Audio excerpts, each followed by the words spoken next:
Monsoon सत्र जो कि एक बड़ा महत्वपूर्ण सत्र होता है, इसमें विपक्ष रचनात्मक सहयोग करेगा विजय कौशिक जी? देखिए, सबसे पहली बात ये कि अगर 900 चूहे खाने के बाद में दिल्ली घोषणा करे कि भाई अब वो हज पर जाने के लिए तैयार है, तो उस पर भरोसा तो कोई नहीं करेगा ना। 10 साल से अपनी ताकत के दम पर 56 इंची सीने के नाम पर किस तरह से विपक्षियों को कुचलने का काम माननीय मोदी जी करते रहे कि हमारे जो जरूरी मुद्दे थे उनके ऊपर भी मोदी जी ने कभी सुना नहीं, कभी विपक्ष को इतना भी भाव नहीं दिया कि जो कांग्रेस सरकार के समय में एक परंपरा रही थी कि अगर किसी बात को लेकर मतभेद है तो विपक्ष के साथ अलग से बैठक करके उन गतिरोधों को दूर करना। तो अब चूंकि ऊंट पहाड़ के नीचे थोड़ा सा आया है, तो ऊंट ये चाहता है कि अब सब कुछ उसके हिसाब से चले, तो कैसे होगा। आज नीट का मामला हमारे सामने है, किस तरह से देश के लाखों बच्चों के भविष्य के साथ सरकार ने खिलवाड़ किया। इसी तरह की अनेकों परीक्षाएं हैं। पीयूटी के रिजल्ट के बारे में तो आज तक सरकार ये नहीं बता पाई कि कब ये डिक्लेयर करने जा रहे हैं। कितने बच्चों के भविष्य के साथ ये खिलवाड़ कर रहे हैं। तो आज नीट वाले मामले पर हो तो गई बात, शिक्षा मंत्री और राहुल गांधी दोनों के बीच बात हो गई आज संसद के अंदर ही। देखिए, बहुत अच्छी बात है और सुप्रीम कोर्ट में तो सुनवाई चल ही रही है। जनता से जुड़े मुद्दों पर जनता की अदालत में ही फैसला होगा और संघर्ष के साथ होगा। अब संसद नहीं रही है, ये जनता की अदालत है, जहां विपक्ष को जनता ने मौका दिया है कि जो सत्ताधारी दल पहले विपक्ष को कीड़ा मकोड़ा समझकर कुशलता था। नहीं, ये किसने समझा? ये किसने कहा कि विपक्ष कीड़ा मकोड़ा है? कोई नहीं समझता ऐसा। प्रधानमंत्री ने देखिए कितनी अच्छी बात कही कि देखिए आपकी भी बड़ी भूमिका है।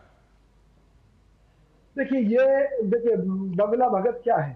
असल में तो मोदी जी केवल परिस्थितियों का इंतजार कर रहे हैं कि कैसी उन्हें मौका मिले और कब वो विपक्ष को निकल जाए। तो विपक्ष भी इस बात को समझे बैठा है। लगता है भरोसे की बहुत ज्यादा कमी है। ठीक है, ठीक है, लौटता हूँ। सुनिए मेरी बात, लौटता हूँ आपके पास। की परिभाषा के बारे में मालूम नहीं, आज वो विकास के नाम पर ठीक है, ठीक है, ठीक है, सामने एक ड्रामा कर रहे हैं विपक्ष के सामने हाथ जोड़ने का। ठीक है, ठीक है, ठीक है। आपको लगता है क्या योजनाएं देश के विकास की वो बता दीजिए। है कुछ नहीं, देश को लूटा जा रहा है, बर्बाद किया जा रहा है। पूछ लीजिएगा ना संसद में। आपकी तो महत्वपूर्ण सहयोगी है ममता बनर्जी। शहीदी दिवस सबसे पहले आपसे उन्होंने लूट लिया, युवा कांग्रेस के लोग मारे गए थे, और अब इस तरह की उल्टी राजनीति कर रही है। क्या कहना चाहेंगे आप? देखिए, जिन्होंने हमें लूटा आपके मुताबिक वो ना हमारे शुभचिंतक है, ना हमारा उनसे कोई लेना देना है। बात देश की है। विजय जी ने पल्ला झाड़ दिया बिल्कुल एकदम। सुनिए ना लाल सिंह जी, हाँ, देश की है बात, देश के संविधान की है। और संविधान के तहत देश के किसी भी राज्य के मुख्यमंत्री को इस बात का कोई अधिकार नहीं है कि वो केंद्र सरकार की नीतियों के खिलाफ जाकर कोई ऐसी घोषणा कर सके कि जो देश विरोधी है। क्योंकि जाहिर सी बात है कि जो अधिकार उन्हें है नहीं, अगर वो उस अधिकार की बात कर रही है तो एक देश विरोधी बात मुद्दा यहाँ पर खड़ा होता है। तो इस मामले में केंद्र सरकार को जो कदम उठाने चाहिए थे, कड़े कदम। ये देखिए, विजय जी ने बिल्कुल ममता बनर्जी का ये कह दिया कि केंद्र सरकार कदम उठाए। ठीक है, अच्छी बात है, अच्छी बात। सरकार इन मुद्दों से चूकती है, कहीं ना कहीं मिली भगत है जी। कहीं ना कहीं मोदी जी अपने षड्यंत्रों के द्वारा इस देश को। अब तो आपको जवाब देना ही पड़ेगा विजय शर्मा जी, आपके पास आऊंगा ही, क्योंकि विजय कौशिक जी ने बात ही ऐसी कह दी है। विजय कौशिक जी ने समर्थन देते हुए कहा कि कार्रवाई क्यों नहीं करते विजय शर्मा जी। हाँ, विजय कौशिक, मल्लिकार्जुन खड़गे जी उनको भी टाइट कर देते हैं बेचारे अधीर रंजन को। देखिए, बात कांग्रेस की या किसी अन्य दल की नहीं है। यहाँ बात देश के संविधान की है, और देश की संविधान की रक्षा का जो ठेका लिए बैठे हैं मोदी जी, जो सत्ता में है उनकी है। नहीं, ठेका क्या, वो तो उनकी जिम्मेदारी है, सरकार में होने के नाते जिम्मेदारी है। सुनिए, जिम्मेवारी है तो क्या कांग्रेस से पूछकर कार्यवाही होगी ममता बनर्जी के खिलाफ?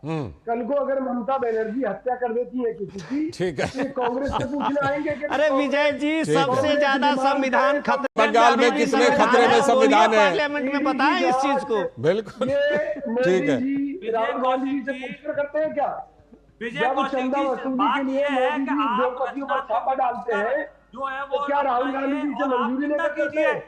फिर से बात वही आई, फिर से बात वही आई कि क्या रचनात्मक विपक्ष की भूमिका निभाएंगे? इनका ये गलत बात है। कांग्रेस पार्टी का ये है सवाल ये है कि जो व्यक्ति क्राइम कर रहा है ठीक है। कार्रवाई करने की जिम्मेवारी सरकार की है। ठीक है, आप दोनों एक एक करके इस चुनौती को समझिए। और चुनौती सिर्फ कोलकाता से नहीं, बल्कि चुनौती तो हाल में मुंबई में भी देखने को मिली थी, जब ये सारे दल, गैर कांग्रेसी विपक्षी दल एक साथ बैठे थे। विजय कौशिक जी, देखिए लालचंद जी, मुद्दा केवल यही है कि जिस तरह एक चोर है, डाकू है, उसको पकड़ने का अधिकार पुलिस के पास है और पुलिस उसमें ये कहे कि भी राहुल गांधी जी लिख कर देंगे कि इन्हें गिरफ्तार करो, तब गिरफ्तार किया जाएगा। तो मोदी जी, आपको कुर्सी पर बैठने की जरूरत क्या है?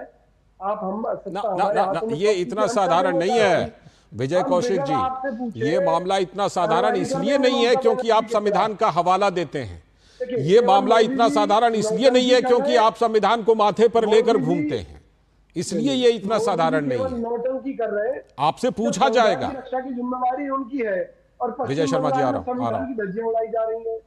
तो मोदी जी राहुल गांधी जी के आगे क्यों गिड़गिड़ा रहे हैं कि भी आप बोलिए? नहीं, गिड़गिड़ा नहीं, आपसे आपकी बात कह रहे हैं कि भाई आपकी भी तो कुछ जिम्मेदारी बनती है कि नहीं बनती है?